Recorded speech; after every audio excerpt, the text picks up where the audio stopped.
जी अस्सलाम वालेकुम दोस्तों, सब लोग कैसे हैं? ठीक ठाक हैं। अगर आपको अचानक पता चले कि अगले एक साल में आपको हार्ट अटैक या दिल की तकलीफ़ हो सकती है, तो क्या आप अपना लाइफस्टाइल फ़ौरी नहीं बदलेंगे? बहुत सारे लोगों का ये ख्याल होता है कि हार्ट अटैक अचानक होता है, लेकिन हकीकत ये है कि हार्ट अटैक कभी भी अचानक नहीं होता। कुछ अर्सा पहले आपके जिस्म में चंद ऐसी तब्दीलियां रूनुमा होती हैं कि अगर आप उनको पकड़ लें और पहचान लें तो हार्ट अटैक से यकीनी तौर पे बचा जा सकता है।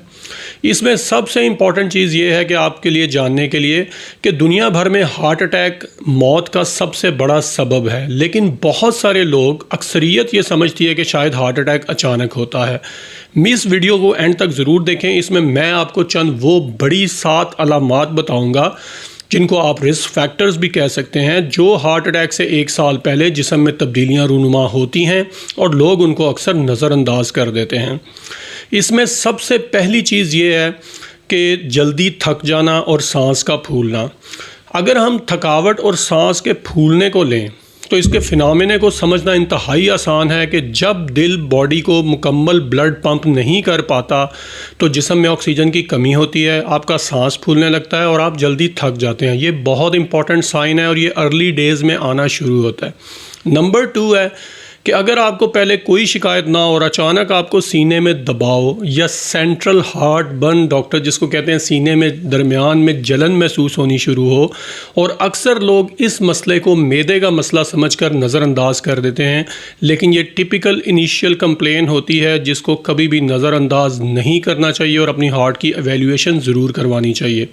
नंबर 3 है हाई कोलेस्ट्रॉल। हाई कोलेस्ट्रॉल ख़ास तौर पे जिस्म में एक low density lipoproteins LDL cholesterol होता है, जिस पे हमने एक अलग से भी वीडियो की है जिसका लिंक डिस्क्रिप्शन में मौजूद है, आप देख सकते हैं। ये वो कोलेस्ट्रॉल है जो हार्ट अटैक और दिल की बीमारियों में कलीदी किरदार अदा करता है। तो एवरी 6 मंथ्स, आगे चल के भी हम इस पे बात करेंगे कि आपको अपना कोलेस्ट्रॉल ज़रूर चेक करवाना चाहिए, और अगर आपका हाई कोलेस्ट्रॉल आ रहा है तो अपने डॉक्टर से फ़ौरी रुजू करना चाहिए। नंबर 4 है हाई ब्लड प्रेशर।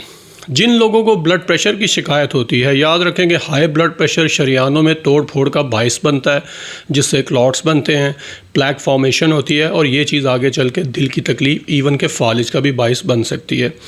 नंबर 5 है शुगर। शुगर एक ऐसा मर्ज़ है जो शरीयानों की तोड़ फोड़ में कलीदी किरदार अदा करता है और डायबिटिक पेशेंट्स में 3 से 4 गुना हार्ट अटैक का रिस्क को बढ़ाता है। इसलिए शुगर अगर आपको है तो आपको शुगर अपनी कंट्रोल रखनी चाहिए और अपनी कार्डियक एवेल्यूएशन वक्तन फ़वक्तन ज़रूर करवानी चाहिए। नंबर 6 बढ़ा हुआ वज़न और ख़ास तौर पे बेली फ़ैट। अगर आपकी वेस्ट ज़्यादा है, आपका वज़न बढ़ा हुआ है, तो इसमें जिस्म में एक तो शुगर के चांसेस बढ़ते हैं, इंसुलिन रेजिस्टेंस डेवलप हो सकता है, इसके साथ साथ कोलेस्ट्रॉल के भी बढ़ने के चांसेस बढ़ते हैं, और अल्टीमेटली ये दोनों चीज़ें दिल की शिकायत का बाइस बनती हैं। और last not the least number 7 है फैमिली हिस्ट्री। जिन लोगों की फैमिली हिस्ट्री, आपके करीबी रिश्तेदारों में, आपके माँ बाप, आपके बहन भाइयों में दिल की शिकायत अगर किसी को है तो आप में रिस्क थोड़ा बढ़ जाता है। इस सूरत हाल में भी आपको अपनी कार्डियक एवेल्यूएशन वक्तन फ़वक्तन ज़रूर करवानी चाहिए। ये 7 चीज़ें जो मैंने आपको बताई हैं, ये एक साल के अंदर अगर इन अलामात में से कोई भी अलामत आप पाएँ तो उसको कतई नज़रअंदाज ना करें। अब इम्पॉर्टेंट टेस्ट कौन से हैं जो वक्त से पहले आपको बता सकते हैं कि अगले एक साल में आपको दिल की शिकायत हो सकती है? इसमें सबसे पहले लिपिड प्रोफाइल है। अगर आप सेहतमंद भी हैं तो हम डॉक्टर्स रिकमेंड करते हैं कि एवरी 6 मंथ्स अपनी लिपिड प्रोफाइल ज़रूर करवाएं। अपने बीपी को चेक में रखें, शुगर को चेक रखें। इसके अलावा ECG एक बुनियादी टेस्ट है। इसके साथ अगर फर्दर इवेल्यूएट आपने करना हो तो आपको एको भी करवानी चाहिए एक दफ़ा। और सबसे इम्पॉर्टेंट आजकल जो टेस्ट है वो CT कैल्शियम स्कोरिंग है, जो कि वक्त से बहुत पहले दिल की शिकायत के बारे में एक ज़बरदस्त असेसमेंट देता है। अगर आपने चैनल को अभी तक सब्सक्राइब नहीं किया तो काइंडली सब्सक्राइब कर दें और अपने दोस्तों के साथ भी इस वीडियो को ज़रूर शेयर कीजिए। जज़ाकल्लाह।